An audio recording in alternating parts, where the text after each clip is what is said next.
Today we're going to look at section 7.1. We're going to apply theorems about interior angles of triangles. Okay, so this should not be anything new to us. We've been dealing with angles of triangles since chapter 3. So remember, the triangle sum theorem states that 3 angles of a triangle add to 180. Okay, so no matter what, doesn't matter what kind of triangle we have, 3 angles will always add to 180 degrees. So with that being said, let's dive into some examples. So here's a picture of a triangle. One angle is 71 degrees, one is 69 degrees, and one is x plus 52. We are asked to find x. So we're using that theorem that we just talked about. 3 angles of a triangle add to 180. So I'm going to add those 3 angles. So we've got 71 plus 69 plus x plus 52 to equal 180. So I'm going to start combining some like terms. When I add the numbers 71, 69, and 52 together, looks like that's going to give us 192. So we still have plus x to equal 180. Last step to solve for x, I'm going to subtract 192 over to the other side. That's going to give us a value of x to be negative 12. Now, just to double check, I want to make sure that x could potentially be negative, but I never want my angles to be negative. So I'm just going to really quick check, if I was to plug negative 12 in for x here, am I going to get a positive number for my angle? And the answer is yes. If I was to substitute that in, I'm going to get, what is that? Probably 40. So that's a positive number. So we're good to go there. X equals negative 12 is my answer. All right, a little bit more intense. We don't just have one triangle, we have 3 triangles. I know the directions aren't here, but what we're going to do is we're going to find the measure of angle 1. So like I mentioned, there are 3 triangles, and the first triangle I'm going to focus on, I'm going to just look at this triangle right here, because notice that what I'm going to be able to do is I'm going to be able to find, I'm going to call this x. I'm going to find what angle x is. So we're going to use the idea that 3 angles of a triangle add to 180. So I know that 35 plus 85 plus x equals 180. So when I add up, we've got 85 and 35 to give us 120. That's still plus x equals 180. I'm going to subtract 120 over to the other side. And so looks like x is a 60-degree angle. Okay, so that information is important. We've got 60 degrees right there. Okay, the next triangle that I'm going to focus on is this bigger triangle, because notice that I have 2 angles that are given, and the third angle I'm going to call y is not given, but I can find that measure. So 3 angles of a triangle add to 180. So 75 plus 70 plus y equals 180. So I'm going to combine my numbers. 75 and 70 are going to add to 145. We still have plus y equals 180. I'm going to subtract 145 over to the other side, and that's going to get me y to equal 35. So now that I have those 2 angles, notice that I can focus on the triangle that has the angle that I'm looking for. So this really little tiny blue triangle here that I highlighted. So once again, 3 angles of a triangle add to 180. So one of the angles was 35, one was 60. I don't know what angle 1 is, but I know that those 3 add to 180. So when I combine my like terms, 35 and 60 are going to add to 95.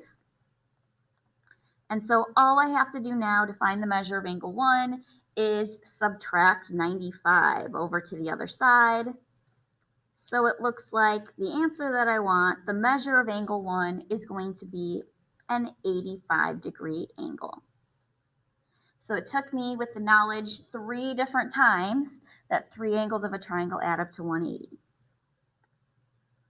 All right, so here it says the measures of three angles of a triangle are in the ratio 2 to 4 to 6.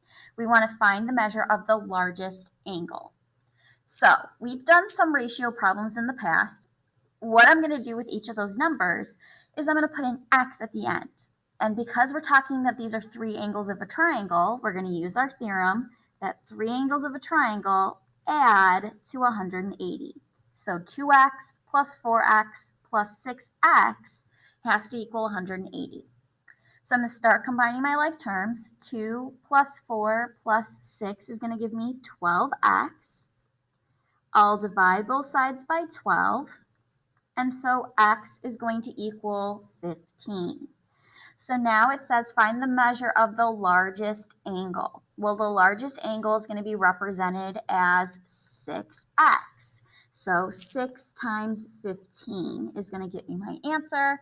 So it looks like we have a 90-degree angle. Okay, let's take a look at this picture. So notice that I'm giving you that side AB, this big side right here, is congruent to the side AC. So hopefully we recognize that that really big triangle is an isosceles triangle. And so when we have an isosceles triangle, remember, if two sides of a triangle are congruent, then I know that two angles directly across from them are congruent. So that means that this big angle B, so angle ABC, is congruent to this big angle C, or angle ACB. Why is that beneficial to us? Well, if I'm looking at the really big triangle, I have a 58-degree angle for the measure of angle A. I don't know what the measure of angle B and C are, or angle ABC and ACB, but I know that they're congruent. So I'm going to use the variable y. So those two angles are y, and I know that three angles of a triangle add to 180. So once again, we're talking about this really big triangle ABC. So I know that the 58-degree angle plus y has to equal 180. So when I combine like terms, I've got 2y. Notice the reason why I used y instead of x is because x is what I want to find down here. That is not the entire big angle ABC. So I'm going to subtract 58 over to the other side. That gives me 2y to equal, what is that, 122. And I'll divide both sides by 2. And it looks like each of those angles are going to be, so the measure of angle ABC and the measure of angle ACB, those both are going to equal 61 degrees. So why is that beneficial to us? Well, if I want to find x, I'm going to focus on this triangle right here, the triangle that has angle x. Notice that I have now a 61-degree angle. I don't know what x is, but also notice that in the triangle that I just highlighted, I have a 90-degree angle. So I know to find x, I'm going to then add x plus 90 plus 61 and set that equal to 180. And that's how I'm going to solve for x. So I'm going to add my like terms, and so that's going to give me it's x plus 151 to equal 180. And then I'm going to subtract 151 over to the other side. And it looks like x is 29. All right, if we take a look at this picture, we're told that triangle ABC that has segment CD, which is an altitude to the hypotenuse. Now, remember, hypotenuse is when you're dealing with a right triangle. Well, notice that I do have a right triangle because that really big angle C, so ACB, is a right angle. So remember, that means that the side that is directly across from it, so in this case AB, that's my hypotenuse. Notice that CD falls on the hypotenuse, and if we have an altitude, remember an altitude is going to form right angles. Okay, if we know that angle A is 32 degrees, We are asked to find the measure of the angle DCB. I want to find this angle right here. Well, hopefully we notice that it's going to be something that is smaller than 180. And the reason why, or not, it's smaller than 90. The reason why it's smaller than 90 is because it's one of the two angles that form that 90-degree angle up at the top. So there are actually a couple different ways for us to solve this problem. There are 3 different triangles in this picture, so it really just depends on what triangle you decide to focus on.